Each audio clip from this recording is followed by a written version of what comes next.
సత్యం శివం సుందరం శ్రోతలకు నా హృదయపూర్వక అభినందనలు తెలుపుతూ శ్రీ మోడీ 3.0 శ్రీ మోడీ 3.0 భారతదేశం అభివృద్ధి చెందిన దేశం.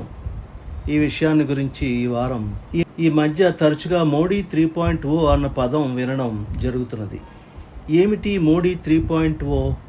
మోడీ 3.0 అంటే భారతదేశ ప్రధానిగా మూడవసారి కూడా శ్రీ మోడీ జనరల్ ఎలక్షన్లో నెగ్గాలని ప్రజల ఆకాంక్షను తెలియజేసే పదం. ఇది గత 10 సంవత్సరాల మోడీ గారి నాయకత్వంలో జరిగిన అభివృద్ధి, తీరిన ప్రజల కోరికలు, జాతీయ అంతర్జాతీయంగా పెరిగిన భారతదేశ ప్రతిష్ట, సాంకేతికంగా భారతదేశంలో జరిగిన మార్పులు, అభివృద్ధిని సూచిస్తుంది. ఇటీవల జరిగిన అనేక వేదికలపై జరిగిన చర్చలలో గత 10 ఏళ్ల పాలన కంటే మెరుగైన ఫలితాలు మోడీ గారి ప్రభుత్వం సాధిస్తుందా అని. కొంతమంది నిపుణులు విద్యా ఉపాధి కల్పనలో ఈ ప్రభుత్వం మెరుగైన ఫలితాలు సాధించలేదు అని, కొందరు నిపుణులు కొత్త పాలసీలు ప్రవేశపెట్టి ఉన్న వాటిని మెరుగుపరచడానికి ఈ ప్రభుత్వం పనిచేసిందని అంటున్నారు. ఈ చర్చల సారాంశం 2024లో జరిగే ఈ ఎన్నికల్లో కూడా మోడీ గారు గెలవాలని, బీజేపీ ప్లస్ ఎన్డీఏలు 400 సీట్లు సాధించారని, భారతదేశం ఒక బలమైన దేశంగా ఎదగాలని కోరుకుంటున్నారు. ఇక పాలసీ మార్పులను గురించి అయితే ఈ ప్రభుత్వం మోడీ 3.0ను ఏఐను విడివిగా అంటే అన్ని రంగాల్లోనూ వాడాలని, గ్రీన్ టెక్నాలజీస్, న్యాచురల్ ఫార్మింగ్, ప్రకృతి వ్యవసాయం, సూపర్ ఫుడ్స్కు ప్రోత్సాహం ఇవ్వాలని కోరుకుంటున్నారు. ఇప్పుడు చెప్పిన రంగాలలో త్వరితగతిన మార్పులు రావాలంటే రాబోయే ఎన్నికలలో శ్రీ మోడీ గారు నెగ్గాలి.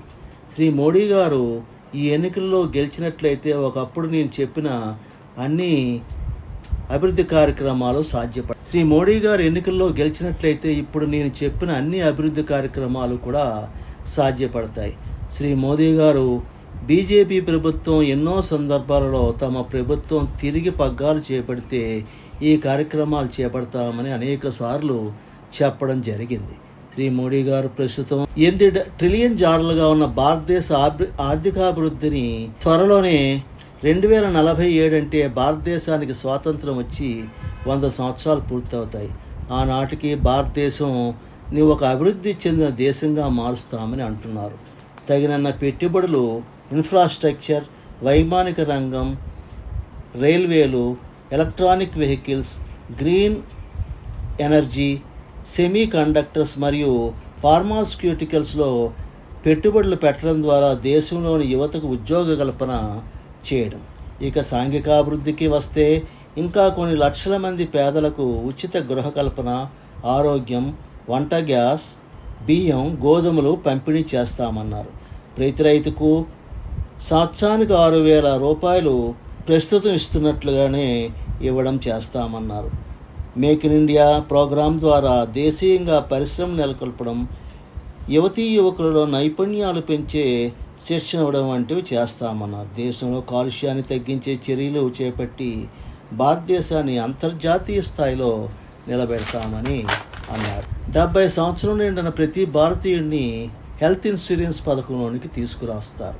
ప్రతి ఇంటికి గొట్టాల ద్వారా వంట గ్యాస్ సరఫరా మరియు 30 మిలియన్ల పేదవారికి కొత్తగా ఇళ్లు నిర్మించి ఇస్తారు. భారతదేశంలో ప్రతి రైతుకి తన పంటపై కనీస మద్దతు ధర, ప్రతి ఇంటికి నీటి పథకం ద్వారా త్రాగునీరు అందిస్తారు. శ్రీ మోడీ గారు ఒక ఇంటర్వ్యూలో మాట్లాడుతూ బీజేపీ మరియు ఎన్డీఏకు పరిష్కరించవలసిన సమస్యలు చాలా ఉన్నాయని, ఈ ఎన్నికల తర్వాత ఇండియాను అభివృద్ధి దేశం చెందిన ఒక పెద్ద దేశంగా తయారు చేయడానికి చాలా పెద్ద ప్లాన్స్ ఉన్నాయని, ఎన్నికలైన 100 రోజుల్లో వాటిని నెరవేరుస్తానని అన్నారు. నా ప్లాన్స్ గురించి ఎవరూ భయపడని అవసరం లేదని చెప్పారు. ఆయన మాట్లాడుతూ తన ప్రభుత్వం ప్రతిపక్ష పార్టీ నాయకులను ఈడీ కేసుల్లో ఇరికిస్తున్నామని అంటున్నారు. కానీ ఎంతమంది ప్రతిపక్ష నాయకులు జైల్లో ఉన్నారు? తప్పు చేసిన వారికే భయం. ఈడీ అరెస్ట్ చేసిన వారిలో 3% మందే రాజకీయ నాయకులు, 97% మంది రాజకీయానికి చెందిన వారే అని అన్నారు. తాను పదవికి రాకముందు ఈడీ 5,000 కోట్ల రూపాయలు విలువగల కేసుల్ని తీసుకుంది. తాను ప్రభుత్వంలోనికి వచ్చిన తర్వాత 1,00,000 కోట్ల విలువైన ఆస్తులను ఈడీ అటాచ్ చేసిందని తెలిపారు. ఎలక్టరల్ బాండ్ గురించి శ్రీ మోడీ గారు మాట్లాడుతూ, ప్రతిపక్ష నాయకులు మా మీద ఎన్నో ఆరోపణలు చేశారు. ఎలక్టరల్ బాండ్స్ దేశంలో నల్లధనాన్ని అరికట్టడానికి ప్రవేశపెట్టాం. 16 కంపెనీలు ఇచ్చిన డొనేషన్లో 37% ఈ బీజేపీకి వచ్చింది. 63% ప్రతిపక్షాల వారికే వెళ్ళిందని అన్నారు. ఇంకా ఆయన రామ జన్మభూమి ఆహ్వానంపై మాట్లాడుతూ, అయోధ్యలో రామాలయం ప్రారంభోత్సవానికి పేరు చెప్పకుండా వారి ఇంటికి వెళ్ళి పిలిచాం. ఆహ్వానాన్ని ఓట్లకే తిరస్కరించారు. రామ జన్మభూమి వివాదం కోర్టులో ఉన్నప్పుడు ఆ జడ్జిమెంటు అనేక వాయిదాలు పడేటట్లు చేసి ఆలస్యం అవడానికి పూర్తి ప్రయత్నాలు చేశారని ఎద్దేవా చేశారు. శ్రీ మోడీ గారు రాహుల్ గాంధీ పేరు పలకకుండా వేనాడు ఎంపీ గారు ఒక్క క్షణంలో పేదరికాన్ని నిర్మూలిస్తామని అంటున్నారు. కానీ వారు 60 సంవత్సరాలుగా అధికారంలో ఉన్న భారతదేశంలో పేదరికం పోలేదు. దేశం ఈ వ్యక్తి ఏం చెబుతున్నాడో అని అనుకుంటున్నారని అన్నారు. మేము పాలనలోకి వస్తే ఒక దేశం ఒకే ఎన్నిక అమలుపరుస్తుందని, దానివల్ల ఎంతో ధనం సమయం వృధా అని అరికట్టవచ్చునని అన్నారు. ఇలా అందరూ కోరుకున్నట్లుగా మోడీ గారు ఈ ఎన్నికల్లో గెలిచినట్లయితే భారతదేశం ప్రపంచంలో ఒక గొప్ప దేశంగా ఎదగడం తథ్యం. ఇదే మోడీ 3.0 అంటే. ఈ వీడియో మీకు నచ్చినట్లయితే సబ్స్క్రైబ్ చేయండి, షేర్ చేయండి, కామెంట్ చేయండి. జై హింద్.